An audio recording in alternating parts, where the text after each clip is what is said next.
This is our Forex blog for February 1st, 2012.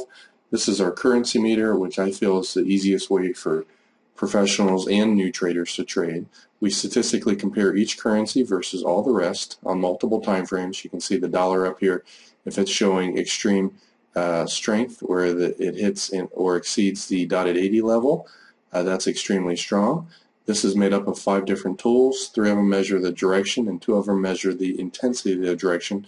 Then we average them together to give you very easy and fast reading. Underneath that we had a daily trend, weekly trend, and monthly trend. So the dollar is one of the weakest currencies, longer term, weekly and monthly.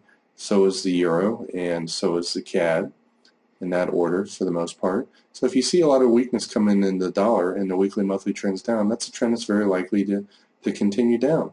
You'd want to trade that by selling the dollar against the strongest ones. The 2 strongest are the Australian and the New Zealand, clearly strong on all time frames. So, you know, on days like this, it's a no-brainer. You want to buy the Australian dollar, New Zealand dollar. Here is the Australian dollar. You can see it started the day off underneath the hourly. When it broke out from below to above the hourly, it's a pretty good place to get in. You're in at 16.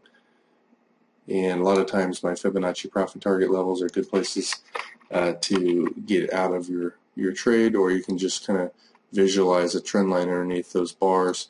This is the same kind of method we use to get into trades, and you would have been out somewhere up here at 71. But that's a huge profit. And usually currencies, when they've gone above the upper containment band, they'll pull back. When they don't, it's telling you that there's someone up there selling it, but there's no aggressive sellers coming in, or else they would push the price down, usually to the hourly moving average. If it's going to continue up, it'll find support there, and it does. In this case, it goes sideways for 2 hours. It's relatively risky to buy above the upper containment band. As long as it's maybe 5 to 15 pips above it, it's okay. But in this case, it's just hovering right underneath it. So when it breaks out right here, you're in. And most of the time, you want to draw your fibs on the last wave, and it gives you a good place to get out of this trade up here at 0710.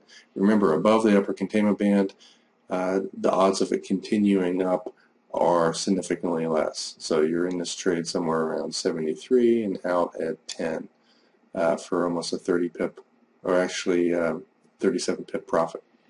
Now it's really only up to the most aggressive traders to buy this next pullback, but if it wasn't above the upper containment band so much, you would draw your trend lines underneath. Okay, let's look at the New Zealand dollar. It was also strong as well, and you can see this one also was underneath the hourly moving average initially. When it broke out right here, again, a good place to get in. And, you know, for aggressive, experienced traders, if you want to buy a currency that's very strong on the weekly and monthly trend, when it comes down and hits the lower containment band, it's not a bad idea.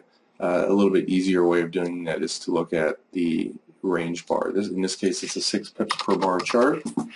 You can see it came down to the previous day's low and the 10-day moving average. There was extreme weakness here, but keep in mind the longer-term trend is up.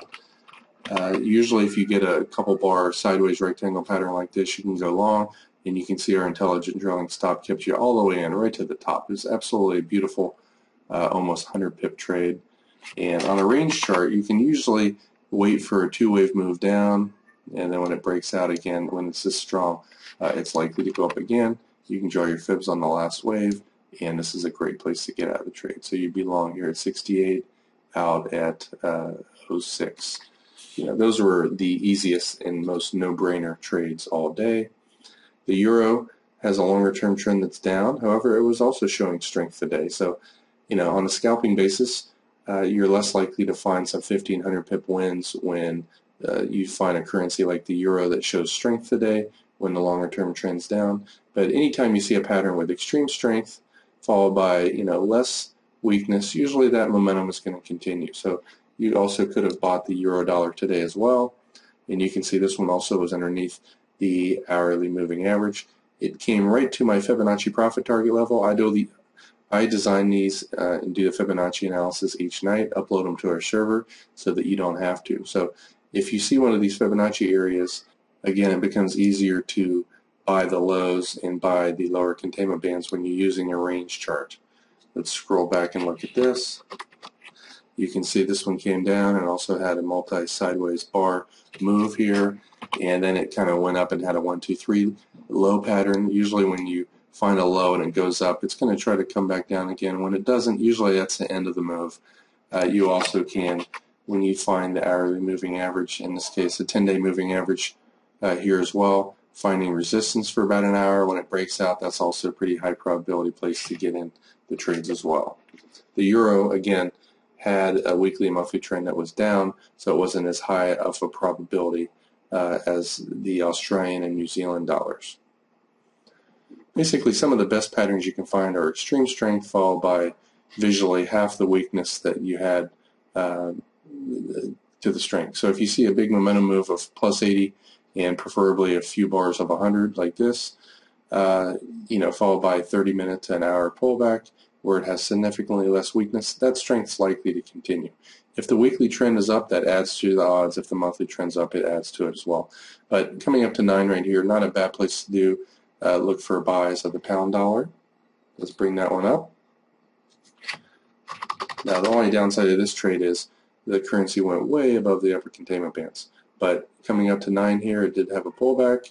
If you bought right here, you can see it went up, came back down. You might have got out of this with a small loss, but ultimately did continue the trend and went up about 50 pips. Again, it's, in my opinion, a lot easier to find these low-risk entries off of range charts. So typically when you get a nice pullback down, and again, this is right near the upper 2.5 containment band. I don't like to buy too much above that because of the risk. If you got in right here, you got out with a small loss, small profit, I mean. If you waited for this next pullback, you had a small loss, and then this next trade had a small win, and the last one, you have a nice, beautiful rectangle pattern up here where it went up about 25 pips.